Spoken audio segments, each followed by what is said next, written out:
Okay, just give me a sec as I try to navigate my screens for a second. For folks that are popping on, if you haven't attended the other ones, that's perfectly fine. You don't need to have attended any of the other ones. If you're familiar with a lot of the social media basics, then this is just going to get into the last little bit that we're talking about in terms of analytics. So that's perfectly okay.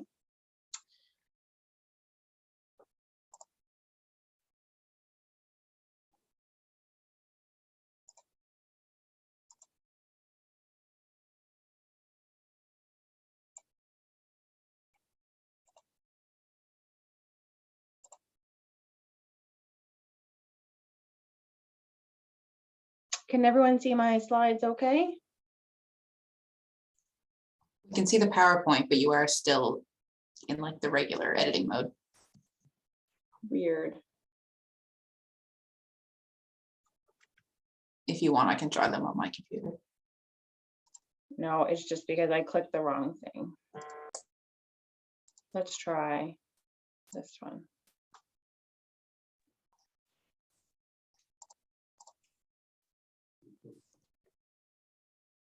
How about now? It's still, it's still in the home. That's weird.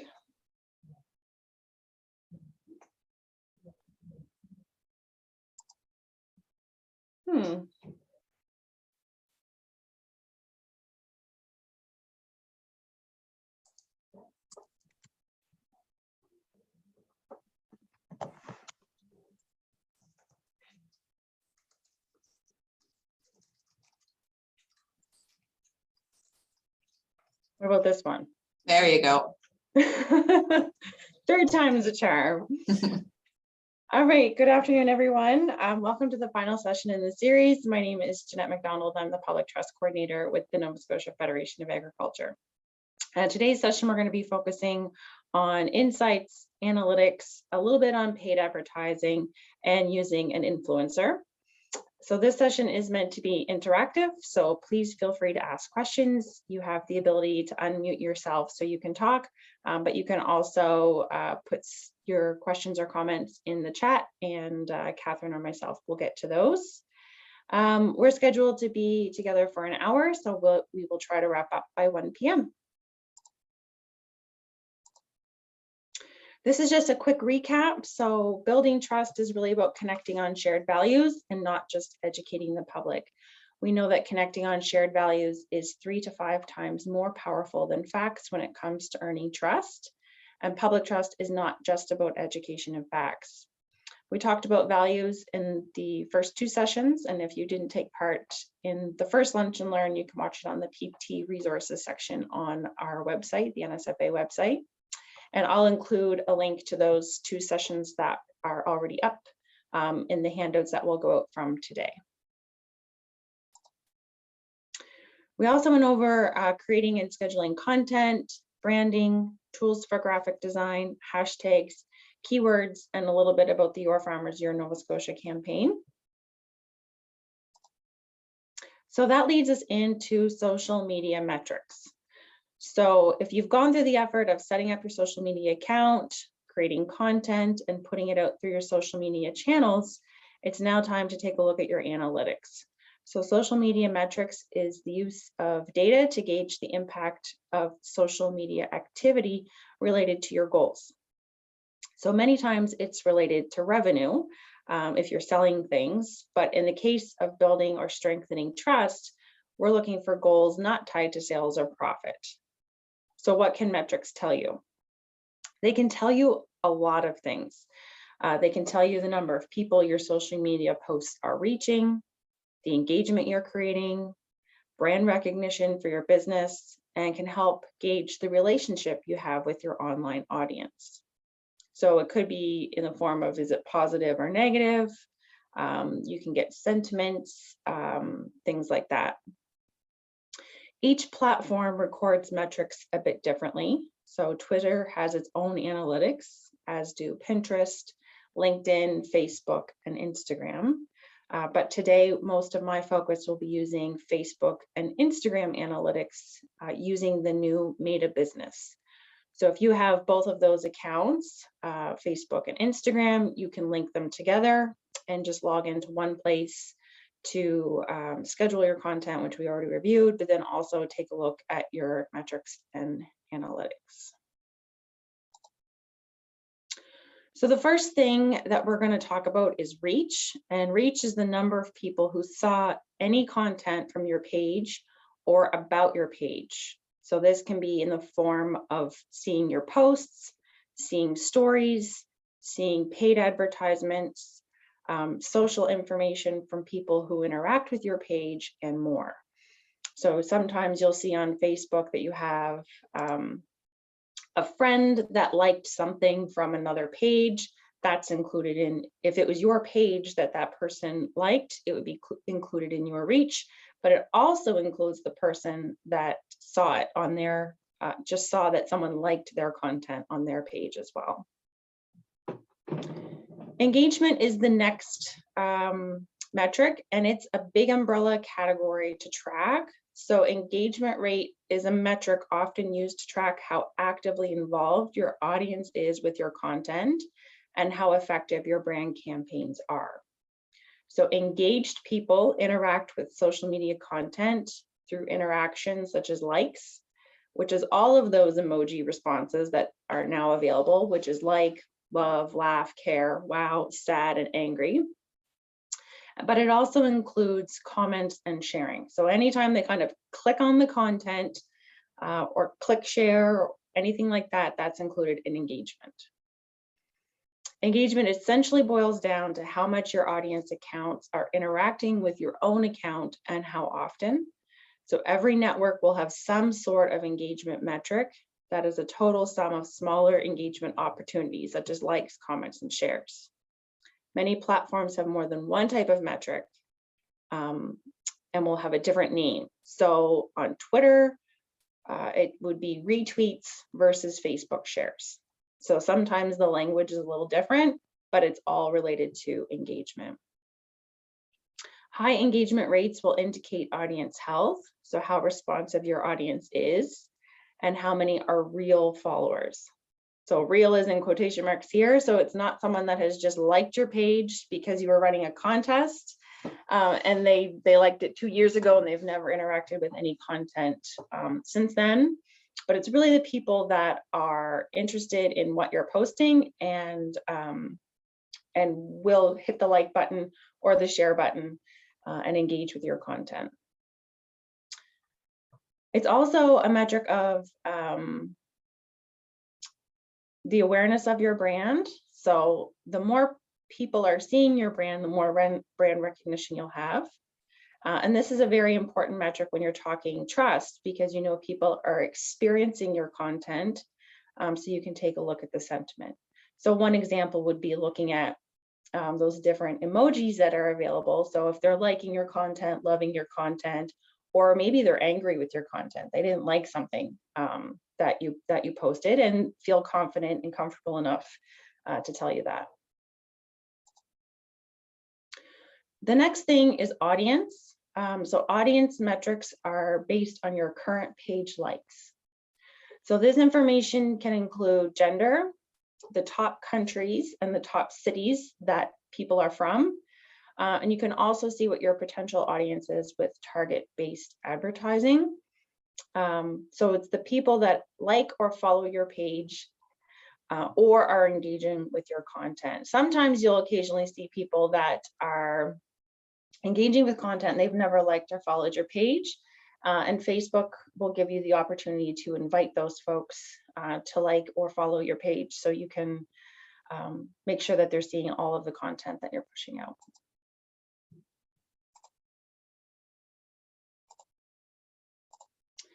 So I'm going to pop into Meta for Business.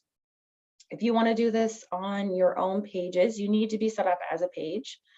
So if you have a personal Facebook profile, you can't do this, but if you have your business set up as a business page, on the left column, you'll be able to click on the Meta Business Suite, or you can also install the Meta Business Suite app and sign into your account from a smartphone or a tablet. So there is an app available if you do a lot of your social content from your phone.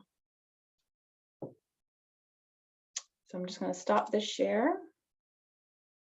Any questions so far on that? That was pretty brief. Nothing too major there.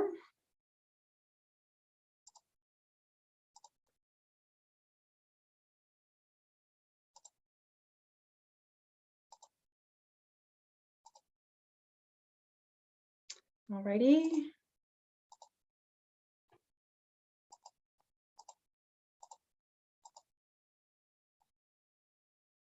Now I've lost you guys. I can't get you back on my screen. I don't know where you're hiding. We're still here. Yeah, when you talked, you came back. I was clicking on the Zoom thing and it wouldn't come back. All right, I'm going to painfully try to share my screen again. So have patience with me. Can you see it? Yep. Okay, you should see the Meta business. So we're home right now. So this is the business.facebook.com. This is for Meet Your Farmer, and you can see that I have the Instagram page and the Facebook page linked. So when we go into... Oh, you glitched. Try and stop your share and then bring it back up again. Oh, there you go. I wanted to move it, but I think that's what. I'm going to move it and then I have to shuffle my screens around here. Sorry, folks. I'm gonna put you guys to that side.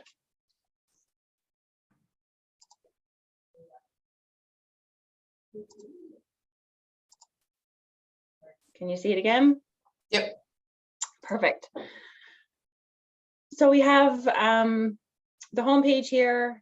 You can check your notifications also in this, your inbox. So if you are having people message your page, you can handle it through here as well, which we've kind of already talked about. So I'm going to skip right forward to go into the insights piece. It gives you an overview. So you can see I've set some goals on the Meet Your Farmer page. Really, I was just kind of playing around with this because this is something new that's come in the last few weeks. Facebook and Instagram will allow you to set goals. So if you want to increase your reach or increase your following, you can add those as goals. And then it highlights your progress. So you can set them up for a month or whatever time frame you want. So the first thing that pops up here for me now is the goals. So I can quickly look and see if we're on target or a little behind. And then I can kind of create some strategies to boost that. And it may be in the form of doing a paid post at some point. The next thing you see is results. So you can see a paid reach, your Facebook page reach, and your Instagram reach. This is all in the form of total numbers, and then it also gives you a percentage.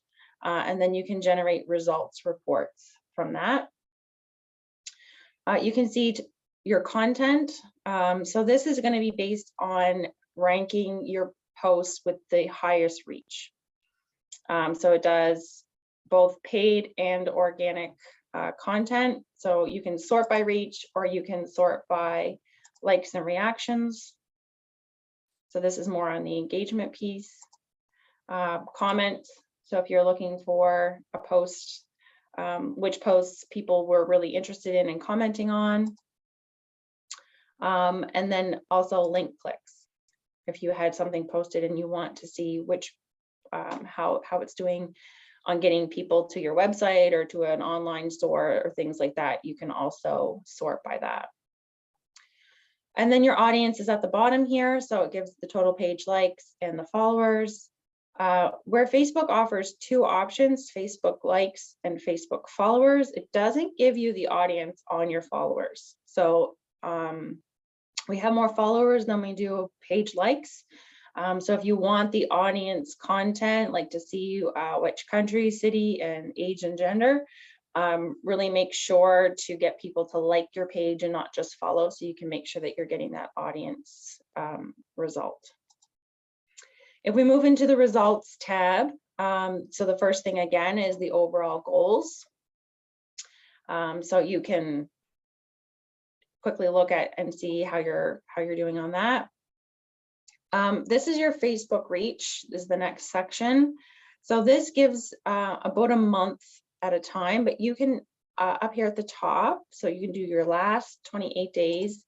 You can pick the last 7 days, you can look at 1 day, this week, this month, this year, or you can do a custom. So if you want to look at an entire couple of years, you can do that. If you want to look at 4 months instead of just 1 month, you can do that as well. So you can just click custom and then pick what you want to look at. So if you want to start in January and then go to today, you can click update and then it updates the numbers. So now you can see your total page reach. So you could do this quarterly if you wanted to track based on quarters. You can also export if you want the picture or a PDF or an Excel file. It will give you ways to export the data and the graphs. The next one is page and profile visits. So how many people have visited your overall page? So if they saw content and wanted to see more, they may click on your page. And the same with your Instagram profile, that they're actually clicking onto your profile and not just one of your posts that you've created. This is information on new likes and followers. So your new Facebook page likes and new Instagram followers. And if you've done any ads, it will give you ad trends. So a paid reach and paid impressions. So you can tell where the paid reaches or the paid advertisements went out in January and then again in February. You can also look at metrics and analytics based on content. So if you're interested to kind of see why something has done better or the reach was higher, you can kind of take a look at your content to see that. So you can also change how you're looking at this content. So if you don't care how your stories have done, you can eliminate those. And if you don't want to take a look at Instagram right now, we're just going to focus on Facebook, we can eliminate those as well. So just taking a look at Facebook, it starts with the most recent content. So we posted today for International Pi Day. So you can see the reach so far, and as we scroll down, it gives you the reach on all of the content that we've put out. Also gives you likes and reactions. So that's a measure of engagement, and comments, another measure of engagement. So let's take a look at the post. So if we click on one of the posts, you can see that it's giving you performance values. So total reach on this one was 2,111, total reactions, and giving you a kind of a result on based on compared to other posts that you've done. So this one was more popular based on reactions and comments compared to some of our other posts.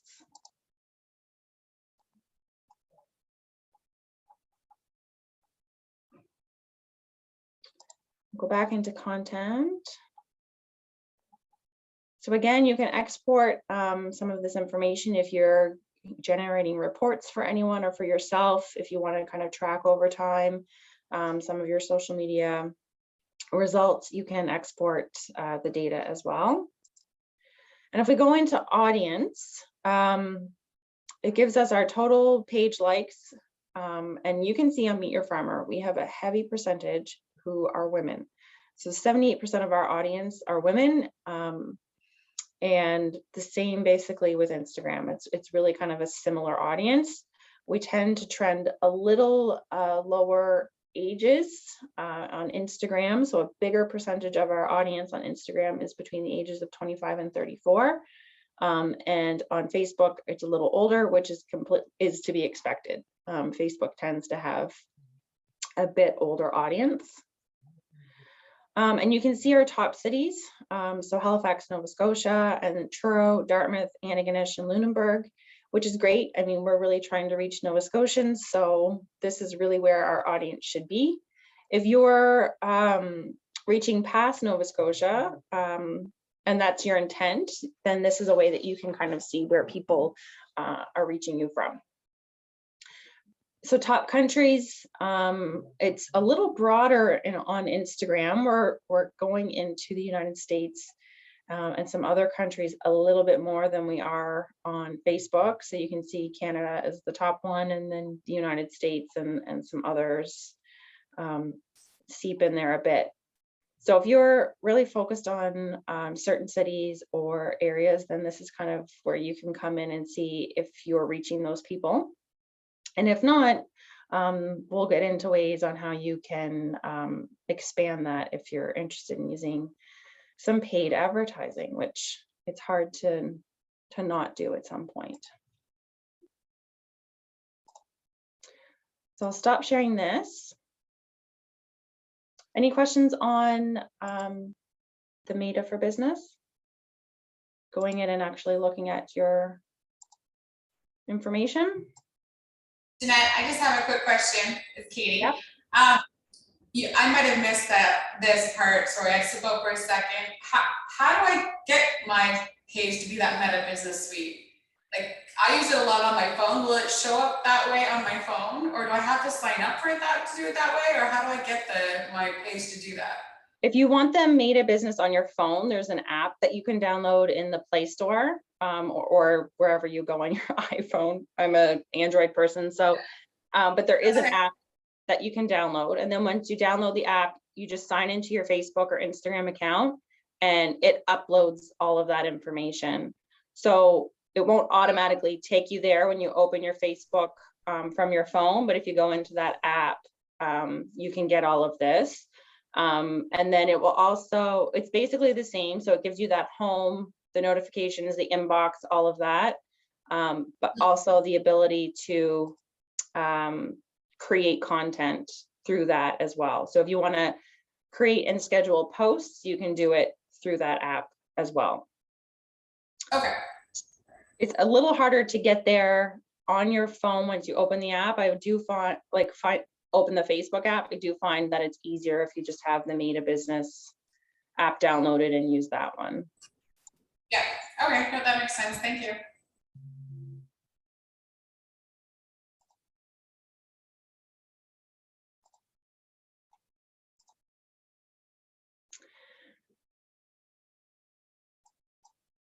You should be able to see my PowerPoint presentation again. Yep, but not in presentation. Oh, there you go. There's a bit of delay.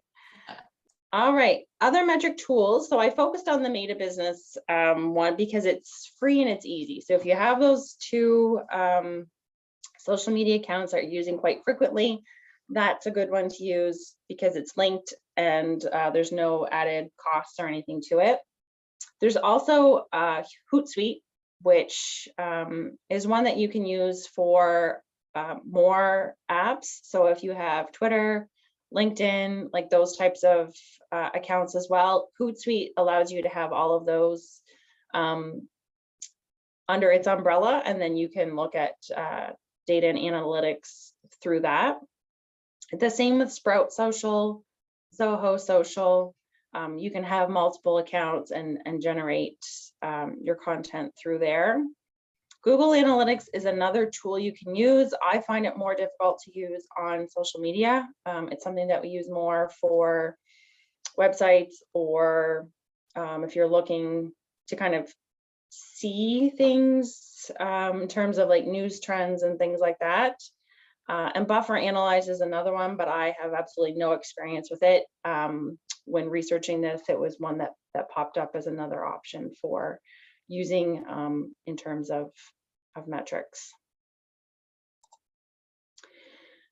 So if you want to dig a little deeper into your reach and engagement, those are good numbers to look at, but you can also use them to measure how much of your content is reaching your audience and how much your audience is engaging with your content. So we're going to just look at a few calculations. You can do a post reach percentage, and you can do an average engagement rate percentage. So if you have 1,000 followers on your page and are getting like 400 likes on a post, that means your engagement rate would be really high. A post that receives only 4 likes is a low engagement rate based on your number of followers. So I would take a look at calculating these numbers just periodically. Don't do it for every post that you're doing, but just every once in a while, find one that's kind of, you know, a normal post for you in terms of reactions and engagement, and just take a look and see what your percentage is. You will start to know right away when a post is doing well or isn't doing well, and what might have caused the reaction. But I'll share a couple of examples through Meet Your Farmer in terms of these numbers. So the first one is a Your Farmers Your Nova Scotia post. So this would have been a profile release that we did for a farm. So our overall Facebook reach on this post was 8,445 people, and the engagement on this was 1,034. So if we divide 1,034 by our total Facebook likes, so our audience, and then multiply by 100 to get the percentage, about 20% was our engagement rate on this, which is very high. If you're looking at social media overall, 4 to 5% is good. And if we look at the engagement rate, if we take 8,445 and divide by the 5,245, it's 161%. So we reached a lot more people than we had following our page. The same with Canada's Agriculture Day. We look at this one, the reach was 12,037 and engagement was 269. So we had a reach and engagement rate. So our engagement rate is a little higher in this one than the past.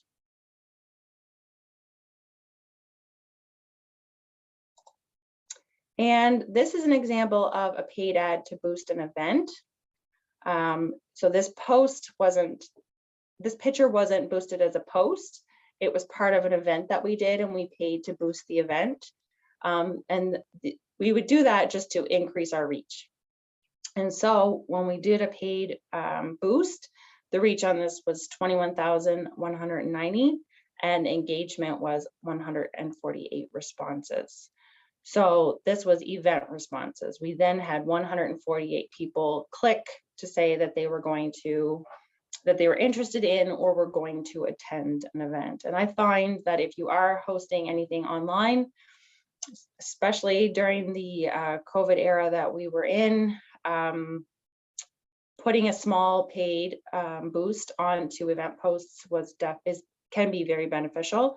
It does increase your reach and then allow more people just to easily click if they're interested or going to attend. So using social media ads, is there anyone that has paid to boost content before?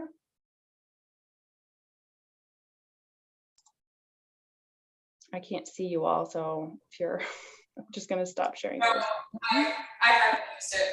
Mm-hmm. Anyone else? No? Yes. We have here in the office for sure.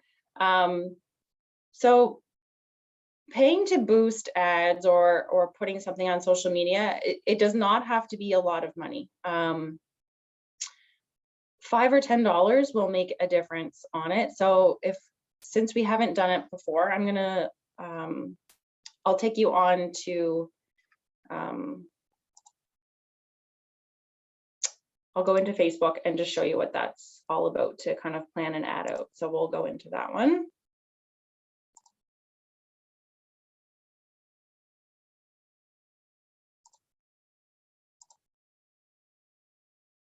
Can you see the Made a Business page again? Yep. All right, so if you go into the ads piece, you can see that we've definitely boosted some ads before. So if you want to create an ad, you can do it from here. So if you have a goal in mind, so if you want to get more people to your website, if you just want to boost a post, if you want to promote your page, if you want more people to send you messages, or if you want to boost an Instagram post, or just promote your business locally, there's all of these options that you can do. Let's click more website visitors. So this will automatically generate based on your description that you have on your page. So it pulls up your cover photo, it will pull up that description that you have in your about section. It automatically generates this all for you, but you can change it if you want. So if you want to change your headline or pick a different picture, you can then select media and change your button label. So if you want to have apply now, book now, if you're hosting something and you want people to book in a tour, sign up, shop now, there's lots of different options. So this is how you can create, I'm just going to click contact us. Because we're boosting, want people to go to our website, you have to have your correct website URL in.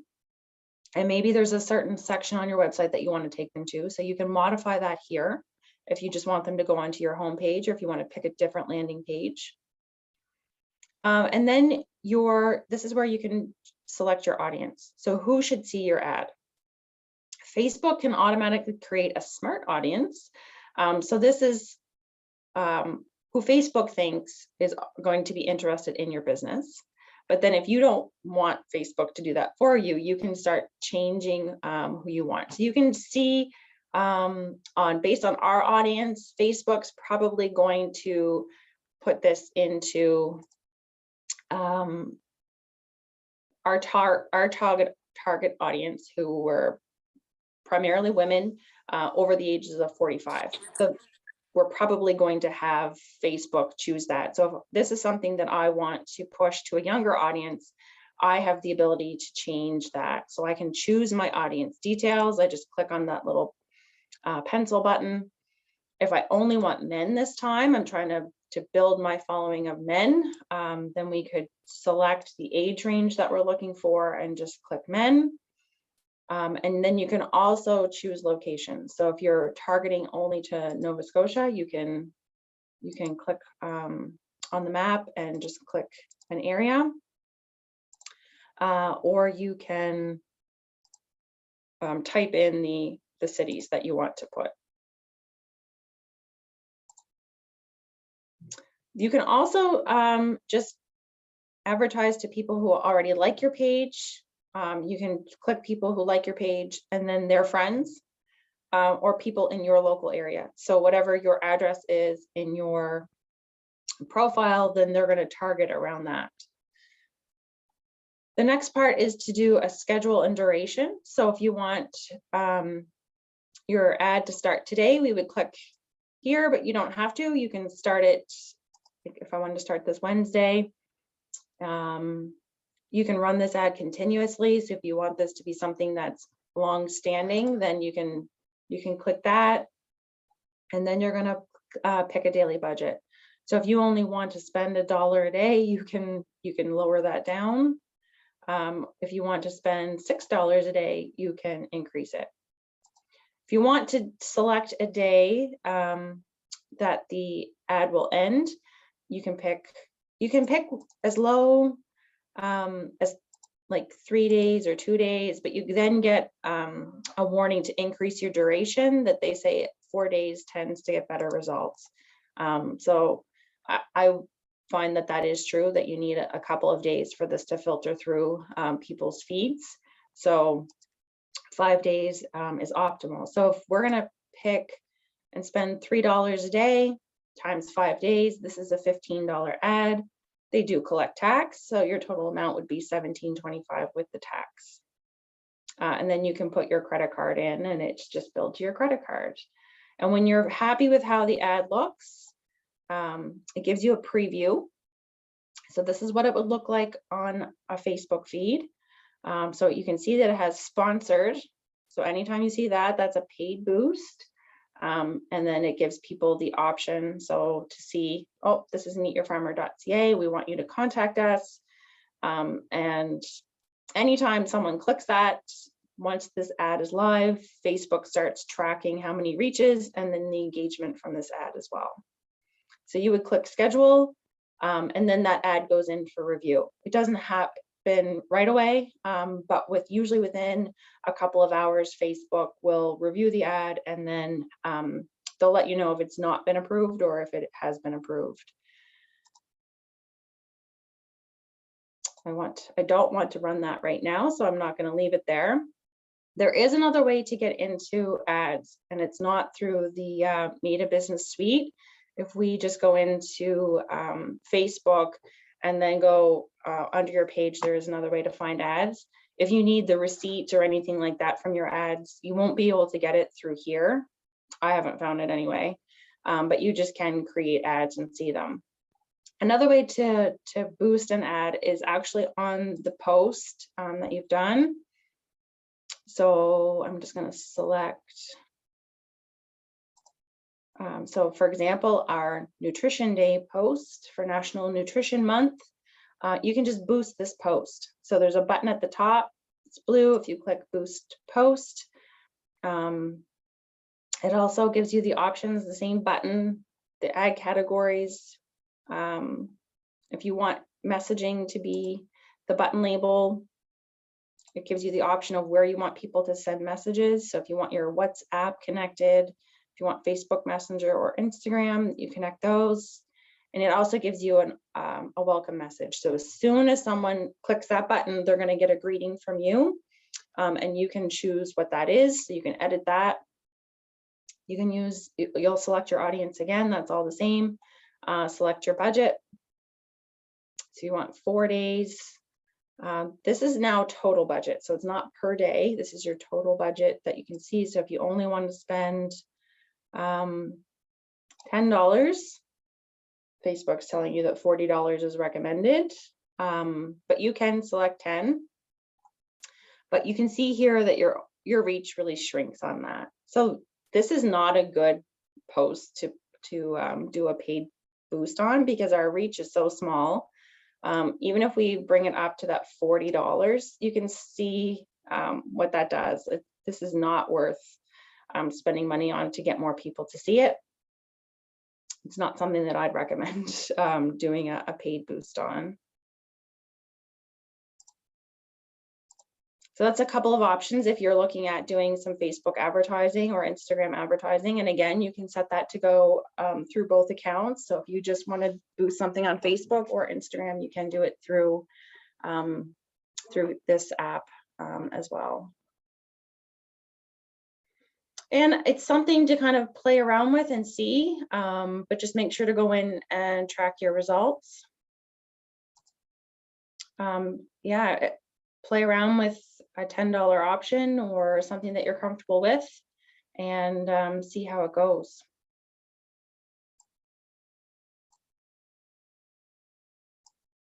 All right, I'll get back into my PowerPoint.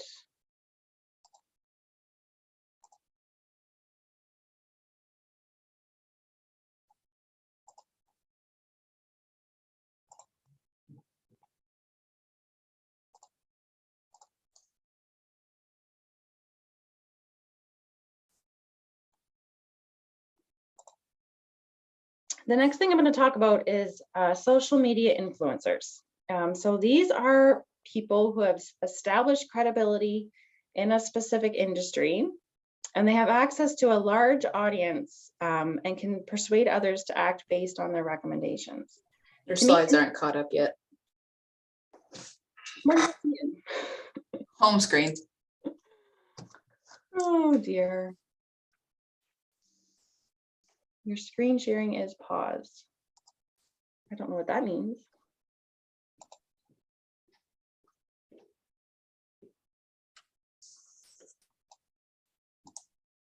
How about now?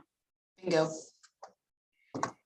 So an influencer to me is a really odd phenomenon. So it's someone who's paid to promote and talk about specific brands, but it's also someone who is credible and trusted. So I follow a few influencers on my own social media, and so their story and what's happening in their lives and watching their kids grow up, you kind of just become part of, you know, their whole life in terms of what you see and what you follow.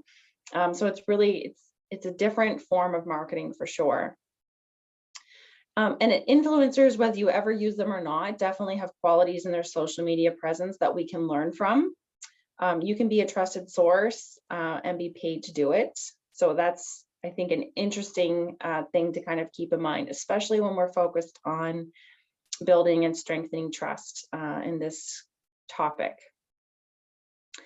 So social media influencers also do reviews, how-to insights, how-tos, insights into their lives, and commentary on current events, and sometimes motivational posts. If we look at influencers by platform, I guess really influencers as we see them now are usually on social media. In the past, it probably was blogging. So this is really kind of the development from going from, following blogs and bloggers to now moving on to social media and seeing people that are really kind of doing the same things. They're doing reviews, they're partnering with brands, they're promoting certain content, but it's all just happening on certain social media apps.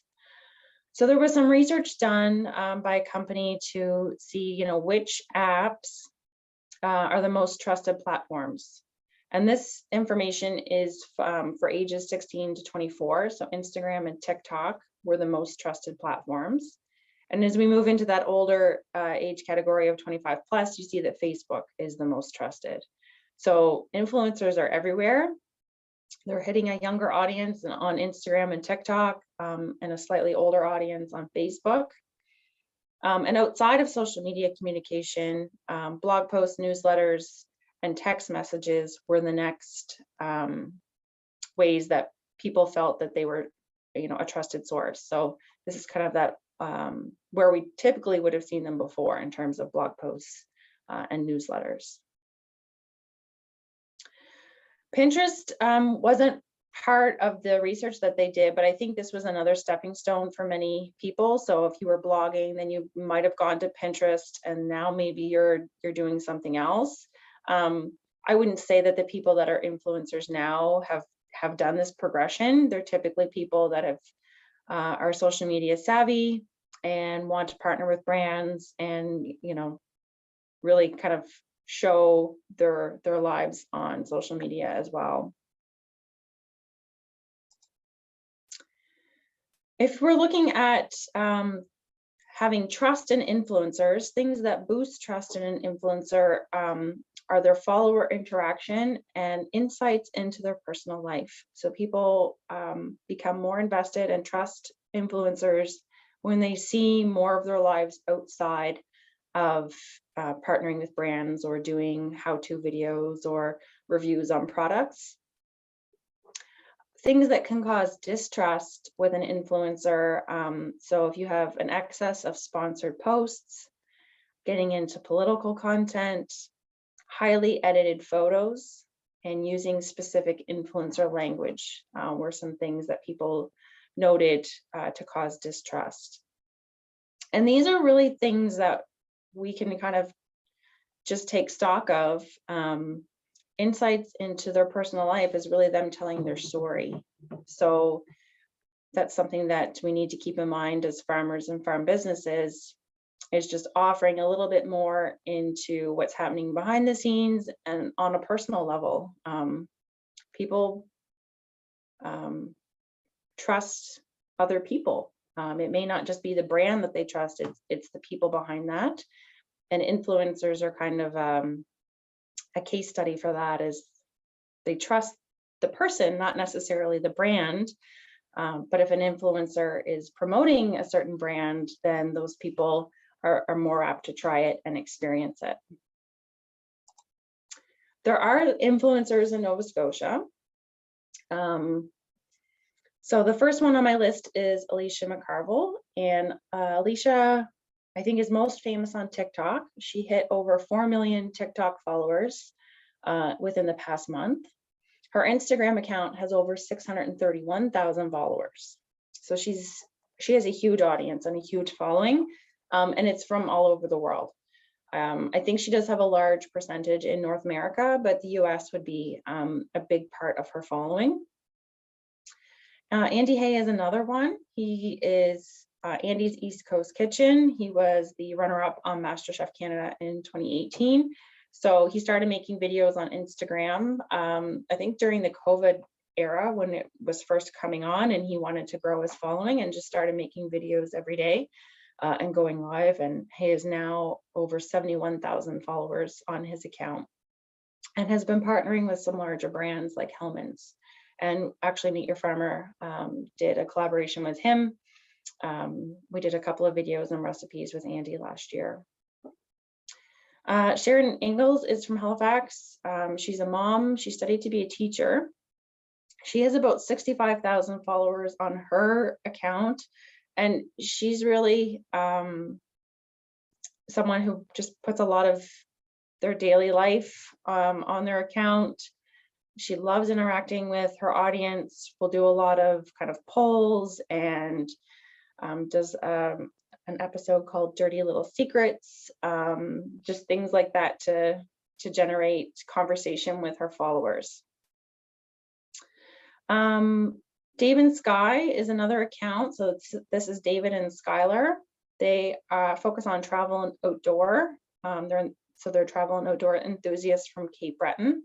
They have about 27,000 followers on their Instagram account.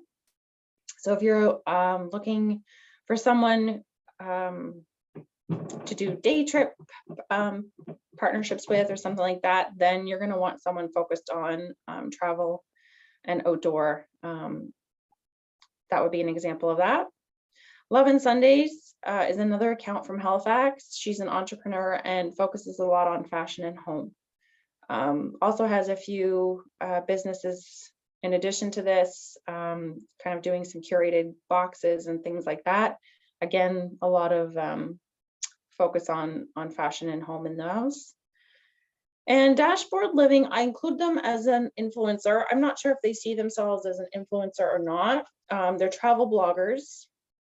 But they're definitely on Instagram and Facebook with a lot of content.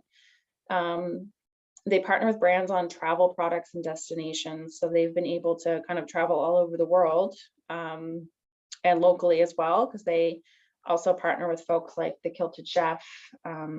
And they have about 15,000 followers on their account. So if you were going to use an influencer to partner with your business, things that you need to be mindful of when selecting an influencer is knowing their audience and their following. So you really want to make sure that the people that are following and interacting with their account are who you want to interact with as well. Alicia McCarville has a huge following, 4 million people on TikTok, but she's quite open with the fact that if you're really pushing kind of local content, her audience is so broad that you're really going to reach people that you may not be able to follow up with. So in terms of sales, if you have a product that you can't sell to the US or something like that, then it wouldn't be a great partnership for you. I would also take a look at brands that they have worked with in the past. So making sure that some of the brands align with what you have as well, or what you are. Their values and making sure that their values align with yours. That's a very important thing, especially in terms of building trust. You don't want to pick someone that doesn't align with who you are fundamentally. And then things that you should ask for from them if you're reaching out to do a potential collaboration, their engagement rate with their audience, and then looking at their content quality. So are you happy with how they develop graphics and things like that?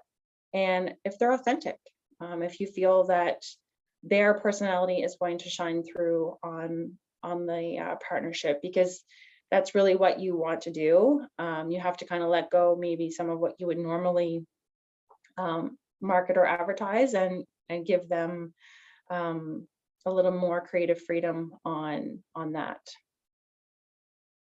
So influencers are typically used for sales of products and not telling your story. So I wouldn't say that using an influencer to build trust with your farm or your business is not a typical use of an influencer. And I don't know if I would really reach out and try that, but I wanted to bring that up because I do think that it's an interesting thing to kind of take a look at. If you have the opportunity to follow any influencers and just kind of see how they're engaging with their and building their audience of people and some of the tips and tricks of the trade, because I think that there's definitely value in doing that.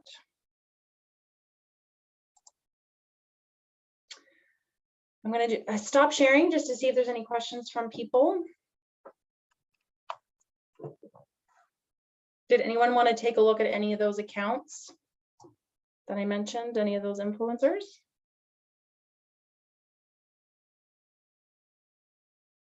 I have their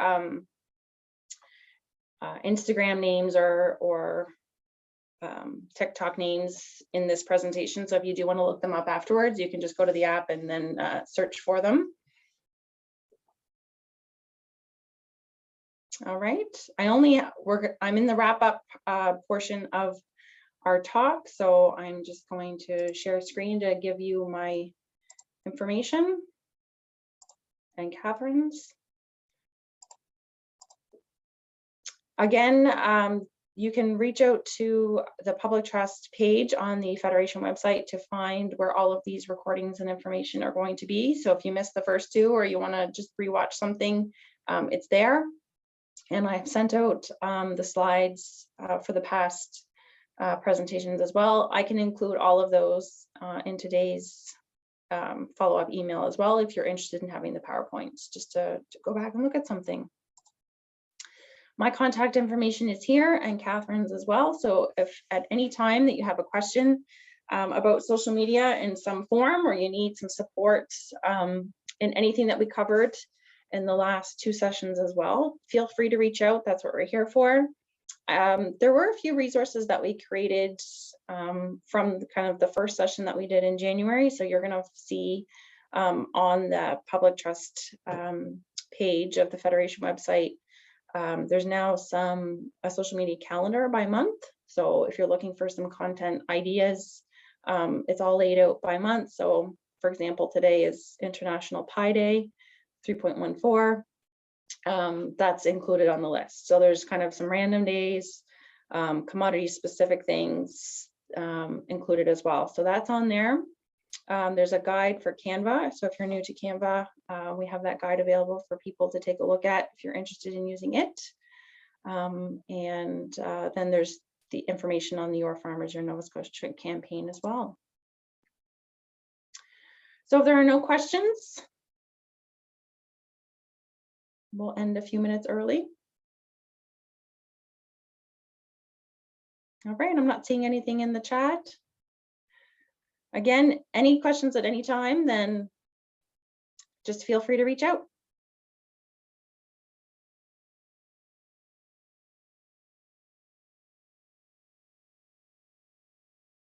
I saw Jenny trying to tap things, so I wasn't sure if she had a question, or I'm just going to pause for a second.